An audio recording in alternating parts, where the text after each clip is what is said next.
Welcome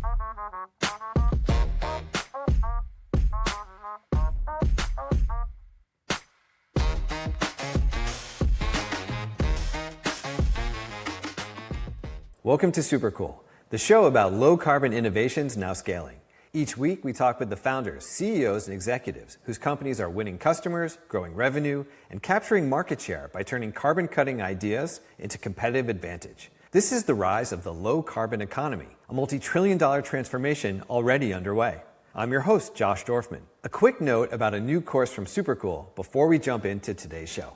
If you've been listening to the show for a while, first of all, thank you. And second, you've heard me talk about some of the ventures I've launched, from my first sustainable furniture company called Vivavi in 2004 to my most recent venture, Planted, a maker of carbon-negative building materials, which Fast Company named one of the world's most innovative companies in 2024.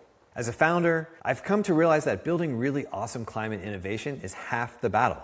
The other half is getting the market to adopt it, and often that part's even harder. After interviewing over 50 of the world's greatest climate companies through this podcast, I started to see the same tactics and patterns emerge for how today's leaders effectively drive sales, scale revenue, and win new business. We built the Supercool Climate Adoption Playbook to distill their approaches into 5 easy-to-understand adoption levers, so every operator working on climate solutions can use them too. The course is 8 modules comprised of 20 fast-paced, real-world case studies that show you exactly what today's climate winners are doing.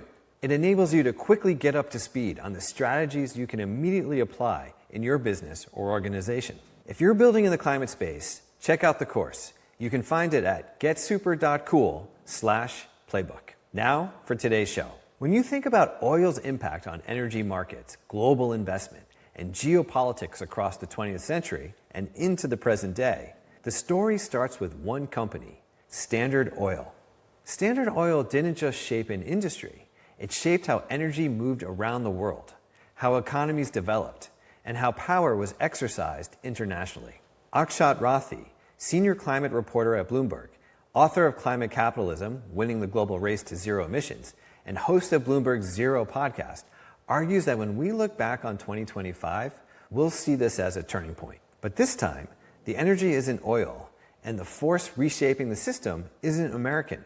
As Akshat sees it, China has become the closest thing to a modern Standard Oil, not by exporting fossil fuels, but by exporting the tools of clean energy and electrification, solar, wind, batteries, and grid technology, plus the expertise and capital to build with them. Those exports are helping underpin more than $2 trillion a year in global clean energy investment, especially in countries where electricity demand is rising fast and affordable, reliable power is urgent. Akshat joins me this week for the second conversation in a 3-part series with leading observers of the clean energy transition. As you'll hear, Akshat breaks down 2025 into 3 storylines. First, President Trump's impact inside the United States, where policy pullbacks and backlash slowed parts of the transition. Second, Trump's impact on the world, the spillover effects, including political retreat in some places. And third, the counter story, what the world is doing anyway, where clean energy keeps expanding, driven less by climate ambition and more by economics. It's a conversation about power, political, industrial, and geopolitical, and about how the clean energy transition is increasingly being driven by communities, companies, and countries acting in their economic, security, and social self-interest. Here's my conversation with Akshat.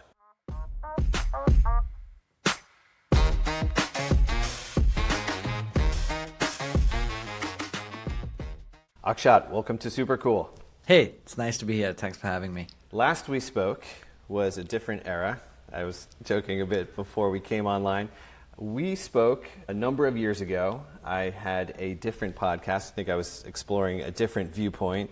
Was in a different headspace called The Last Environmentalist, but was born of a comment that President Obama had talked about, saying that we are the first generation to really have all the data and the understanding to know what we need to do, and the last generation or generations really with the window to do something about it in the context of climate before potential tipping points kick in and we have really unwanted consequences.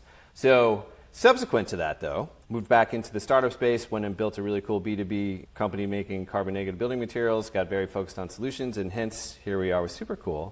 This is very much also your beat. I know that you go policy, you are talking with global leaders, having very interesting conversations. You wrote a book also about how business is really driving this transformation. With all that said, so glad you're here. I'll give you a chance to respond to that, and then we can jump in.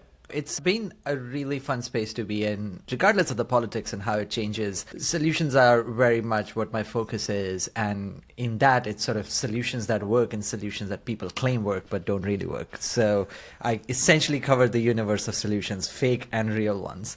And that space continues to be very interesting. And you're right, that space isn't just about technology. It's about policy. It's about activism. It's about all sorts of things that will enable us to be able to cut greenhouse gas emissions as quickly as possible. So I have a whole range of questions, and our audience know that we're doing this recap show for 2025, and also we'll start looking at some predictions for 2026. Before we get into that, you and your beat have the opportunity to meet with a fascinating range of people, from Al Gore to the CEO of Exxon, which seems to be a company that you check in periodically to be like, wait a second, what are they doing at this table? Why aren't they at this COP? So before we get into some of these larger overarching reflections, what has this year been like for you on a more personal level, being at that level, talking to these global leaders? A lot of these leaders, if they're in Western countries, are in a space of uncertainty that has occupied their mind for a while. This was true even before Donald Trump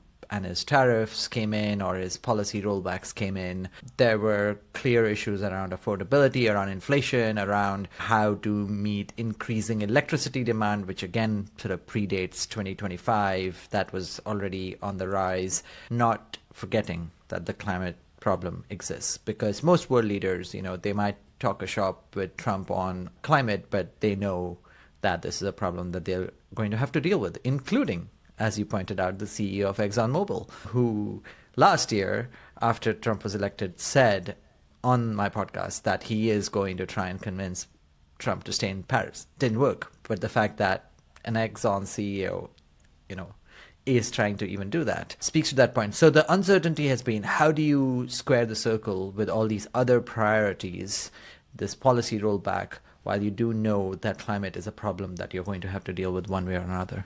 Okay, so with that said, reflecting back now, looking back on 2025, climate, energy, is there one sentence, one headline that's in your head about how you would classify what we've just experienced? Well, the world's largest historical emitter, the second largest current emitter, the second largest energy consumer, has a president who now thinks climate change is a hoax and says so at the United Nations. I don't think it gets any bigger than that in 2025. Even as I, who sit in London, grew up in India and think about it on a global scale, typically will tell you more often than not that America's centrism in conversations is actually not as big a deal. But in this case, it is justifiably right. So I would put that as the top story when it comes to climate and energy, because it's not just a climate issue, it's also an energy issue, right? The world's largest economy is turning its back on the most advanced form of energy, the cheapest form of energy, and that's going to have disastrous consequences for the world, but also for Americans in the long term. All right, well, let's unpack that. Not just with the one big, beautiful bill, but it's a philosophy, right? I mean, it's an ideology. Well, it's an ideology, more than a philosophy, right? Yes. Yeah. And it's not even coherent. So, yeah. It's odd, right? I mean, every time I hear it, and I wonder when I hear these green scam, wind is a scam, this is a scam, and you just think, man, like what? How is this even happening? It just feels so utterly bizarre. And then the reaction sometimes, I think, from maybe the business community, maybe the press in general, is sort of muted in response to it, instead of like so vociferously saying, you're out of your mind, man. Like, I'm surprised every time I see that the reaction isn't just stronger from those who stand to benefit and are deploying, or who are just very engaged in the conversation. I don't know if there's much that'll change anybody's mind, and I think people have tried. So clearly, I mean, if the Exxon CEO is talking to Trump, who you'd expect would have a better listening ear than he would with, I don't know, AOC, if both of them are saying the same thing and he's not listening, I suspect they don't want to listen. So the loudness may not matter. I think what's more interesting is to see what those leaders are actually doing on the ground. And clearly, policy changes in America will have an impact on the speed of the transition, on the speed of deployment of clean energy, but it's not going to stop. And that, I think, speaks volume in itself. Let's talk about some of those other implications of the Trump administration's stance on both, I mean, global warming, but really clean energy as well, and how that actually plays out, whether in things that are happening in the U.S. or what that means even. Yeah, so I would say the top story would be, the policy impact Trump has on America itself. But then there are, I would say, second-tier impacts in other countries that are happening as a result. Not, again, 100% because of Trump, but in some cases, 100% because of Trump. So Canada is a very good example of that. Elected Mark Carney in response to Trump. His party, the Liberal Party's numbers weren't very good at the start of the year he entered the fray. And they improved rapidly because the alternative in Pierre Poilievre in the Conservatives would have been a Trumpian candidate. And Canada obviously was going through this fight with Trump on tariffs, on becoming the 51st state, which created space for Carney to become the leader. Carney is known in the world as a climate champion. Like, he had a title before he stepped down in January of being the UN Special Envoy on Climate Action and Finance. Like, you can't get any bigger title as a climate champion than that. And essentially he has taken the red pen to all sorts of climate policies. Not all of it, but all sorts of climate policies. He's paused the zero emissions electric vehicle mandate. He's got rid of the consumer carbon tax. He signed this deal most recently with Alberta, which is the largest oil producing state in Canada, to build an oil pipeline in response to them saying, yes, we might do some carbon pricing on our industrial base, which they were required to do by the federal government anyway. And so it's sort of giving away a concession for no real gain. And as a result, he's seen a resignation from his cabinet. He has seen scientists resign from his climate advisory body. So that's, I think, a very clear Trump-driven impact on Canada. You can understand some of the politics. Canada's the largest trading partner is the US, and they need to figure out how to deal with an economic consequence of that sort. Still, it is a big deal, and it will hurt Canada's future as a place that could really become a clean energy superpower, as Mark Carney put in his own words as he was campaigning to become prime minister. But there are smaller ones in other places. So the European Union probably continues to remain the region with the strictest climate policies and climate targets. It has diluted some of its stances as a result of push from the Trump administration, including some of the ESG regulations around reporting, etc. It is now considering maybe delaying the ban on fossil fuel cars from 2035 to 2040, allowing hybrids to exist for 5 more years. So plug-in hybrids will be allowed. So there will be internal combustion engines, maybe, if they pass that. So there's some step back, but nothing like what's happened in Canada. And then probably the biggest one is what the Trump administration did to try and pause a global carbon tax on shipping, which is supposed to come in and get agreed on in October. And then there's an extraordinary diplomatic attempt from the Trump administration to essentially bully other countries to not vote in favor of it. And we've reported on all kinds of tactics that they used in the process. Clearly, many people saying unbecoming of a country that was once considered to be the leader of the free world, coming around to just bullying others. I think that probably is like a number 2 story from the fallout of what Trump has been able to achieve in 2025 on climate and energy. As I hear what you're saying when you're talking about very, in certain respects, direct influence with massive fallout with our neighbor to the north with Canada, and an approach being entirely readjusted to realign to American politics. And then you talk about things that, and I was probably reading your reporting or other reporting from Bloomberg with the International Maritime, those negotiations to get to a carbon tax, which isn't just about, well, Of course, it's about a massive shift in global shipping and logistics. And a lot of startups were counting on that too. A lot of innovation was riding on that going into place. That was also going to help develop all of these other solutions that would come to market that would certainly benefit our economy, as well as more innovation would get spooled up in response. So you see that as well. And then what I saw, and I didn't quite realize this, I think it was getting in preparing to talk to you, just reading some global data and looking at some of the reporting out of the International Energy Agency. I didn't realize that Chris Wright and the US DOE had put pressure on the IEA to adjust how it actually does its forecasting. It was no longer okay to be like, hey, just you can assume net zero commitments, and how that actually relates to fossil fuels in the future, right? We have to pull that back because the US funds 18% of the IEA's budget.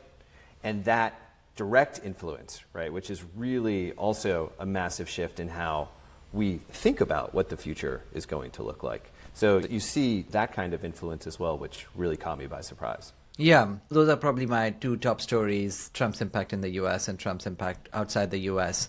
I would say the third story kind of undermines all that by saying, hey, we're still going to be spending $2.2 trillion or more on the energy transition. That's higher than in 2024. Maybe the pace has slowed down as a result. Maybe it would have been $2.4 trillion or $2.5 trillion as a result. But it's not. It's gone down by a couple of $100 billion, you know. It is a marginal impact on that level. And of course, the place that has not slowed down in any way is China. So we can start to see that the energy transition has a kind of momentum which will sustain it, even with, as we see, clear, huge, big attempts from the largest economy to try and slow it down. And I would say the good news story is that developing countries are really just seeing it in their self-interest to embrace the transition. There's some exceptional stories in developing countries. There's Pakistan with its massive solar boom last year, its massive battery boom this year. And when I say massive, it is absolutely gigantic.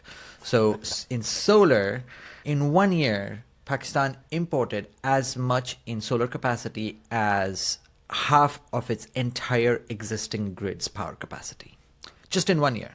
And it's done similar numbers, not that big, but similar numbers in batteries this year. Developing countries where there is scope to build out a lot more energy infrastructure because they are growing are just embracing clean energy for clean energy's sake, for cheap energy's sake, not for carbon emissions' sake. Another story to me that, you know, few people will think about is Ethiopia and what's happening in there. Small country, small economy, 1.5 million cars. In 1 year, 18 months, it's gone from 0% electric in its fleet to being 6 or 7% electric in its fleet. It's crossed the global fleet of electric cars in 1 year in its own country. And that kind of transition is now possible, which is extraordinary. And I think that kind of good news story does undermine how much a US president now has power to shape the world's energy future. I appreciate you bringing that up. That 2.2 trillion investment this year, 2 trillion last year globally in clean energy is a number we talk about a fair amount on this show. And what continues to strike me is you project out just that number for 5 more years, right? The U.S. has pulled back. It's not like there's a global concerted political effort that is really, it's not like we're all adhering to Paris and we're all racing toward a net zero future. It seems more in line with what the International Energy Agency would kind of consider, we're sort of muddling through here. And yet we're spending $2 trillion a year, right, because of economic self-interest, right, of all these countries globally. And in the U.S. too, the numbers are still probably well up from where they were. I mean, they have to be from 5 years ago, 10 years ago, just based on how much the technology advanced, right? So what's interesting to me is that JP Morgan came out with a study a few weeks ago that said AI infrastructure spend over the next 5 years, $5 trillion, right? Everyone's like, oh my God, this is crazy, right? And then you step back and you're like, well, clean energy spend over the next 5 years is probably going to be at least double that. So what's really driving the global economy today? And if you look at AI, so much of what's actually going to power AI is clean energy. And so to me, I just think that you could kind of highlight what's going on, whether it's Ethiopia or Pakistan. Right before we came on air, I was sending you some crazy stat. I just saw that Santiago, Chile has the third most EVs in the world, EV buses deployed municipally, 3,000 plus. And so that to me is the remarkable piece of this story. it feels to me, Akshat, moving into 2026, in that regard, this does feel like a different moment. When you see battery costs coming down to, or battery storage, I think the latest thing I saw was something like $74 per kilowatt deployed, or whatever that number needs to be, where it's way below the $100 threshold for, that everyone was like, we're waiting for that before massive rollout can take place. Does it feel to you like, despite these huge political headwinds in the US, that we have entered a different moment in this story? Oh, yeah. And I think that's the beauty of the energy transition. It is a slow-moving beast, and so it has been building up for a while, and to try and knock it down is also going to be very hard. But also, generally, to me, just covering the space, climate and energy, one of the things that continues to fascinate me, challenge me, is the size of any of the things that we talk about. Whether, that's 40 billion tons of carbon dioxide emissions we put out into the atmosphere every year, or whether it is $2 trillion in clean energy spending. Like, these are numbers that are mind-boggling, that we cannot really compute in our heads, that we can't actually visualize, quantify, or 100 million barrels of oil consumed every day. And it makes for really interesting ways to try and tell the story of how big a shift we are going through in the global economy as a result of climate change, as a result of climate action, which is why these country-level stories like what's happening in Ethiopia or Pakistan are just these extraordinary ways in which you can show what this switch looks like. And that's not going to stop. So this remains an exciting beat. Okay, so we've looked at a couple of stories, political stories, looked at what's happening globally at the country level. We've looked at accelerated deployment. Are there any specific technologies or technology sectors that have surprised you in either how quickly they've accelerated over the past year, or anything you're looking at that has just caught you by surprise or you think is worth noting? I would say the biggest to me, the one that I've been obsessed with this year, will be for a few years. It feels like a few years worth of obsession, is electrification. And very specifically, electrification of economies in sectors that we've not thought about, or in sectors where electrification wasn't happening at the pace at which it was historically, and now suddenly is happening at a greater pace. Maybe the best way to sum it up is there has been a historical set of research done over the past 3 decades looking at how, of all forms of energy, the only form of energy where there's a tight correlation between growth of the energy and growth of economics, the growth of the country's economy, is electricity. Like, it's not true for coal.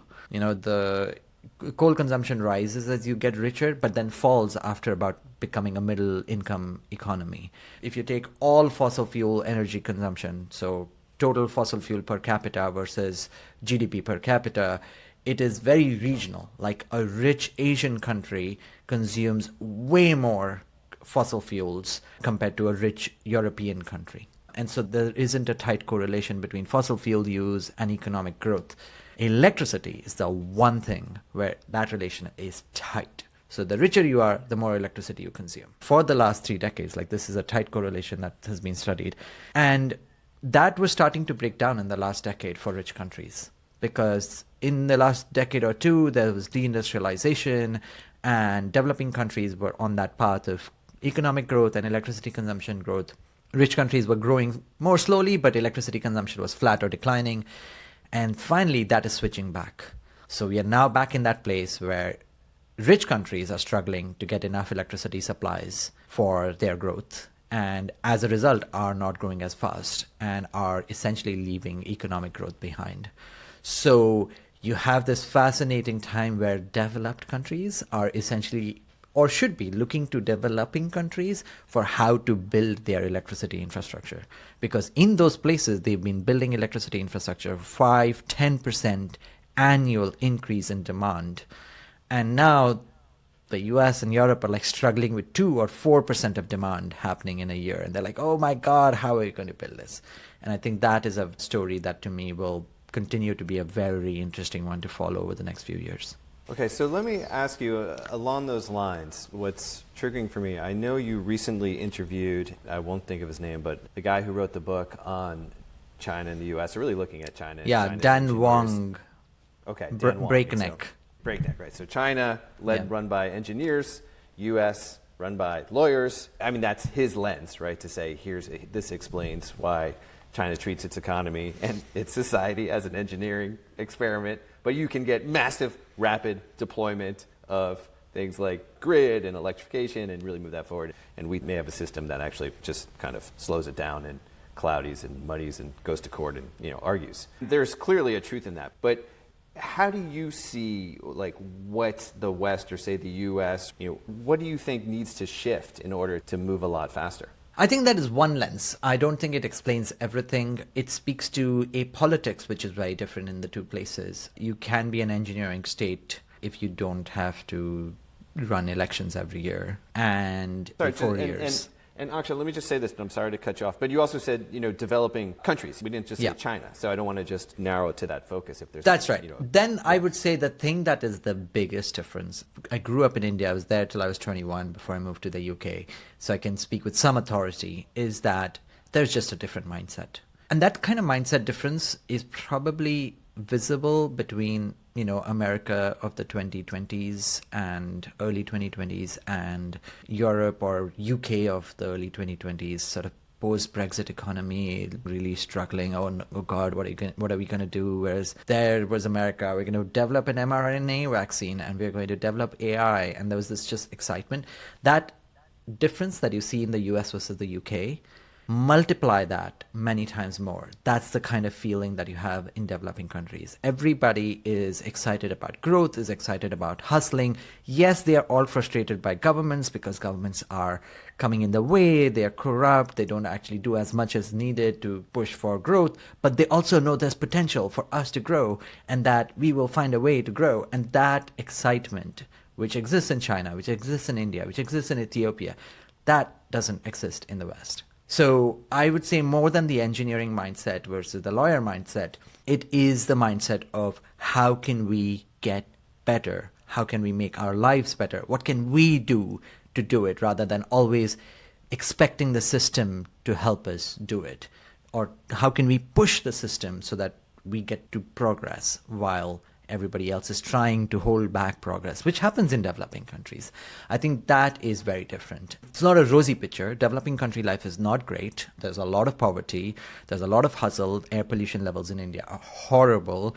In China, they've improved, but they're still way worse than they are in Europe. And so it's a struggle, but it's a struggle in which people are pushing themselves, are pushing each other. And that kind of energy doesn't exist in the West.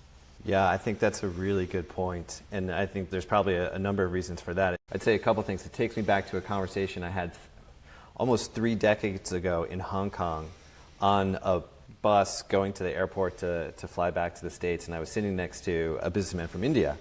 And, I was young in my 20s. And he's saying to me, well, where did you go to college? I'm like, oh, I went to Penn. He's like, oh, yeah, that's a pretty good school. He's like, I'm thinking about where to send my kid because, he got a zillion on his SATs, but he's not going to get into one of the top Indian schools because it's so competitive. And so I'm probably going to send him to Harvard, Princeton, or Yale, maybe Stanford. And we had this conversation. You just thought, right, like the number of people, the competitiveness, the focus on getting ahead. And then he said something else to me that I just thought I had never considered. He's like, look, you're in America. Like, you guys have the opportunity to be complacent because you're a huge country and you're also surrounded by oceans. So you don't really actually go anywhere. Here in India and here in the rest of the world, like, we have to go places for our opportunity, right? We have to actually hustle in a different kind of way and think about how we engage the world. And that really struck me. It really just made a lasting impression on me. And then the one other thing I would just say is we had an opportunity to bring the CEO of a company called Husk Power onto Supercool. I know Manoj. Right? He's great. Manoj? Amazing, right? So we're talking about, these microgrids that he's rolled out in rural India, literally at like the grid's edge, most kind of like, in some respects like civilization's edge, and they're, turning lights on for the first time in a village and doing it in Africa. And we're having this incredible conversation. And then almost as a side note, at the end of the conversation, he's like, oh yeah, and we're also rolling out this residential energy company, and we're going to aim to get to like 1 million homes with solar on their roofs by 2030. And I'm sitting there and going, Manoj, I know Sunrun is the largest residential solar company in America. They just got to 1 million. It took them like 15 or 20 years. And he's like, He's like, yeah, but you guys are just really dumb. Like, you don't use e-commerce. He's like, I don't know, you don't even use your own tools to actually like make this go a lot faster. We're just borrowing everything that you guys started but don't do to go so much faster. Those two things really like combined made a huge impression on me when you think about what may be happening in other parts of the world, which as Americans, we simply have no idea. Yeah, I mean, it's also one way in which you can see how developing countries have responded to Trump's tariffs. In general, they have not bent the knee like Canada has or Europeans have. They've just gone, okay, we'll deal with it. That's what India did. That's what Brazil did. You know, most of those places, okay, Vietnam probably had to bend a lot because a lot of their trade was with the US, so they had to. But most other countries, they were like, meh, we'll deal with it because we have to deal with other problems. This is just one more. And then the kind of inverse of that is looking at the U.S. and, yeah, this feeling of confusion. Where are we heading? How did we get to this point? Globalization was supposed to be awesome. Now we say it sucks. We won the Cold War, and then it was like, yes, globalization, and the rest of the world, be like America, catch up. China, catch up. You'll become a democracy, and all this like hope that we had. We've reached the end of the world. Everything's going to democratize and be, open capitalist markets, which one, didn't happen, and two, now we're starting to see competitors that are beating us in many regards, and it just seems like we're flailing, right? And we don't have that sense of where are we going. I mean, I do see it. I know you see it in your beat. We're talking to amazing climate companies every week. That's the point of what we're trying to elevate. But we're trying to elevate that part of the conversation because I feel like it's just not present in American consciousness of actually all this stuff that is happening, which is really amazing to build the low carbon future. But it's not our ethos, right? It's not our mindset. We just don't have that vision here of what we're actually hustling to go after. I would say, I mean, maybe it's there for AI, but apart from that, it's not there for most things. Is there a vision statement that the West has right now? Not really.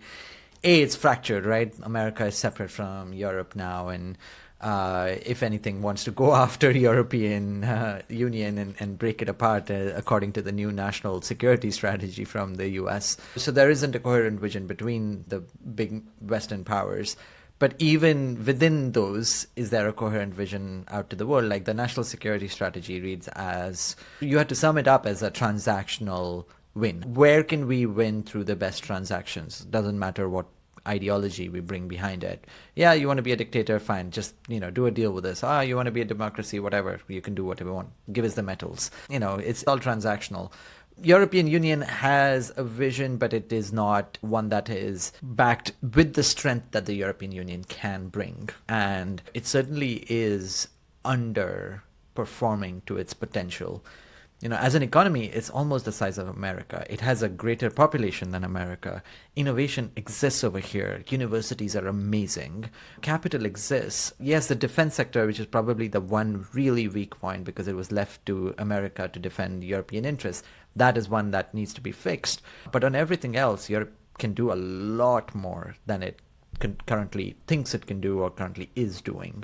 But that coherence and hustle, I don't think hustle exists in Europe very much. If America is a complacent society, as you're saying, Europeans are way more complacent. I think that also probably fuels why they're underperforming on their own potential. Yeah, it is interesting. And yet, as you said, you do see all the elements there. I mean, I guess we'll see it. We can actually, then I'd be curious. I mean, that might be a jumping off point to talk about what may lie ahead. But I will say this, because I just started reading this book called The Code, which is about the history of Silicon Valley. Mm-hmm. And what I didn't quite realize, and it makes me wonder about Europe when we talk about defense spending, what I didn't fully appreciate about Silicon Valley is really how Silicon Valley's roots, kind of post-World War II, are entirely connected to the military. Entirely. 100%. There is no Silicon Valley without Lockheed Martin there and Stanford turning itself really into a major part of the military-industrial complex in terms of the brains. And I just didn't know this part of the story. And missile technology and electronics, right? So when you think about, I bring that up, say, because today there's this talk, okay, Silicon Valley is suddenly engaging with the Defense Department. Like, what is this massive shift? And it's like, well, no, there was actually maybe a blip. Like, Facebook was kind of, Meta was the blip, right? Like, PayPal was a little bit of the blip. Like, this is actually the story of Silicon Valley if you trace the long-term trend. So when you think about innovation and Europe and, like, how do you pick it up? We're talking about clean energy and that transition, but still a lot of that gets informed by where's the biggest buckets of capital that governments and institutions can deploy to help speed innovation in what we, because you can't just 100%. 15-minute your city, it's not going to be 15-minute cities that gets us to the clean energy future. Do you know what I mean? Yeah, but it's also not just technology. I think there is a very narrow version of innovation that the Silicon Valley mindset puts out, which is that it's all about technology. It's not. It's about policy. It's about building things. It's about inter-country relationships. Like the European Union is an experiment. And it's an experiment that's been going well, mostly. And it's an experiment that is an innovative experiment where sovereign states who have their own politics have said, no, actually, we will allow a superstate to exist that we will inform by sending leaders from our state. It's sort of what you would if you wanted to create a sci-fi world. Maybe that's kind of like the Star Trek version, not multi-planetary civilization, but in a single continent with multi-countries. We don't look at it as an innovative thing. We look at it as, oh, bureaucracy. But no, that's innovation, and I think that matters. Inter-country electricity trade in Europe is the thing that underpins all the clean energy moves that the continent has been able to make. The UK on its own as an island will not be able to survive just on offshore wind. It needs these trading partners in Norway where there's all this hydropower where you can put excess wind power so that you can pump the water back up into a reservoir. Or you need France with all its nuclear power so that when there isn't wind in the UK, you'll get that wind from France. And that kind of country relationship and partnership is what enables clean energy deployment at scale. That is innovation to me. And again, policy innovation, geopolitical innovation, those are underappreciated, undervalued in the Silicon Valley mindset. Oh, I love that. Yeah, I'm so glad you brought that up. Yeah, I really appreciate that perspective. Okay, with that said, let's take a few minutes. This has been such a wide-ranging, awesome conversation. I feel like we've touched on a lot of things that you don't normally think of. Oh, this is a conversation about climate, like everything that we're getting into. I love it. What do you see? I mean, you've talked about the fact that electrification, this is a multi-year story. So it's obviously going to continue to be a massive story. But what are you looking at in the year ahead? What are you excited to cover? What do you think is going to happen? Well, if you think about what America did in the 20th century, was create a monopoly initially under Johnny Rockefeller, an oil behemoth, which had to be split according to the Supreme Court eventually into the Seven Sisters. What Standard Oil did is then take that technology and then take it around the world. It gave it to Saudi Arabia and it gave it to Venezuela and it gave it to places where there are all these resources that needed to be extracted. Obviously, initially for its own benefit, because it's America and everybody's self-interest matters. And so, yes, Chevron gets a go and Exxon gets a go and BP in Britain gets a go, and everybody benefits from that initially. But then those countries take those technologies and make it their own. Some succeed, like Saudi Arabia succeeded and Venezuela failed. Sure. But it was a place where a clear form of energy that would help the world was allowed to flourish because the economics of that form of energy were just so attractive. Oil was the most and is the most energy dense form of fuel you can get, and you can do a ton of very interesting things with it. That is now electricity for the 21st century. And the country that is doing it is China. It's doing exactly the same thing. Of course, it's not doing it in the exact form because electricity as a form of energy is not like oil. You can't move it that way. But it is taking its own technology prowess in electricity and taking it to other parts of the world where it knows it can help the other countries to extract more energy in the form of electricity. Maybe that's solar, maybe that's wind. In other places, like in Ethiopia or in Brazil, it's hydropower, geothermal. It's going to get to a place where China is now basically saying, you want electricity, we know how to help you get electricity, and we also have the ability to finance these things. Let us bring our companies to you to do this work so that we can benefit, you can benefit, and maybe at some point you will take that technology, make it your own, and grow in the 21st century. Because that is going to happen too. We can already see examples where the Chinese partnership in a country has enabled the country to start to build its own electrification industries. Very early, but it's going to happen. We've seen the story play out once. That story is playing out now. And I don't think people quite appreciate. It is actually a massive story. Wow. Yeah, I love that too. So China is the 21st century Standard Oil. Yes, and it's as like it was. Actually, it's also got a name that is very appropriate. Standard Oil and State Grid. Okay, there you go. Wow.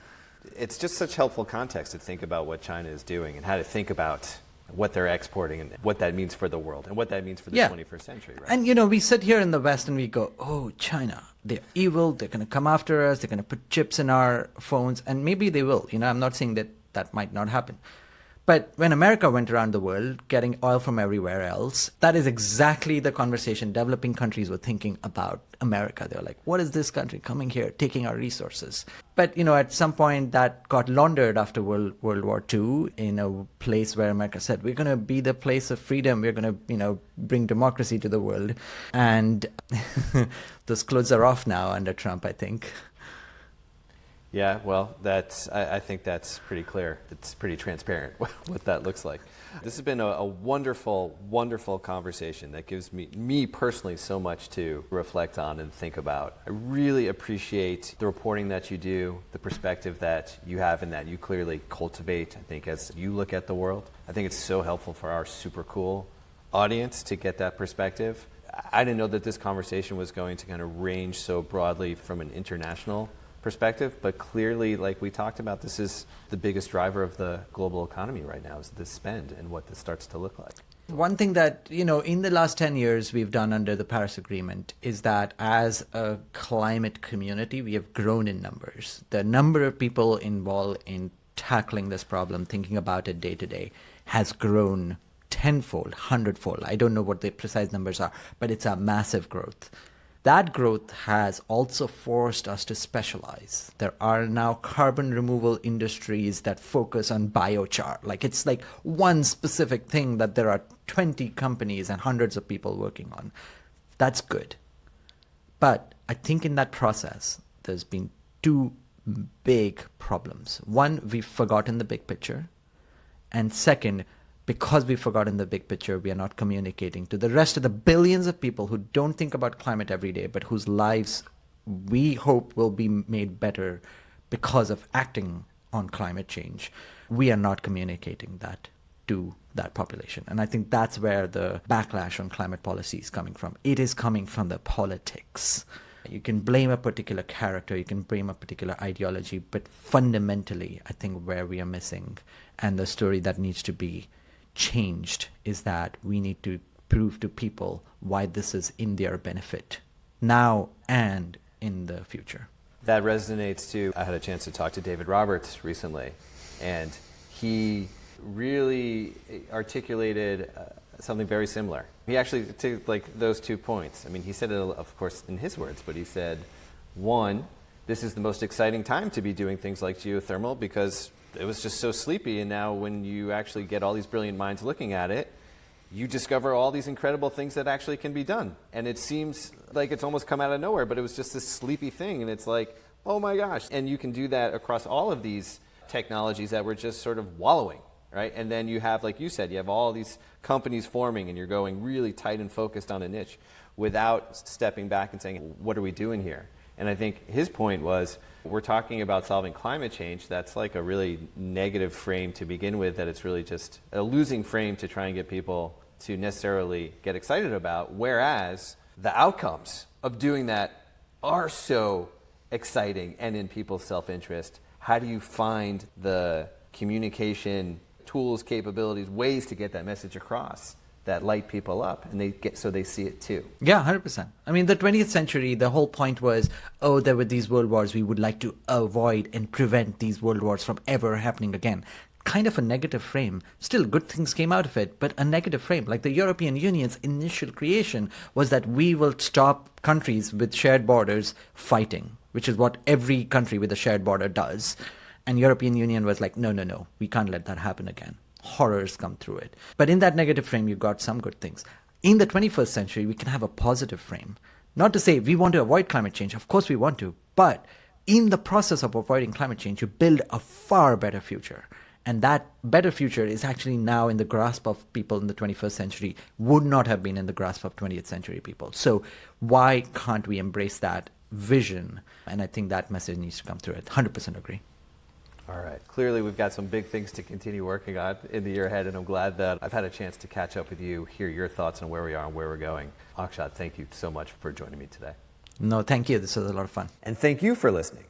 If you're enjoying Supercool and appreciate our conversations that merge climate, innovation, and commerce, please take a moment to subscribe and leave us a review. It's the best way you can help the show reach other future-forward decision makers who would benefit from these conversations too. See you next time.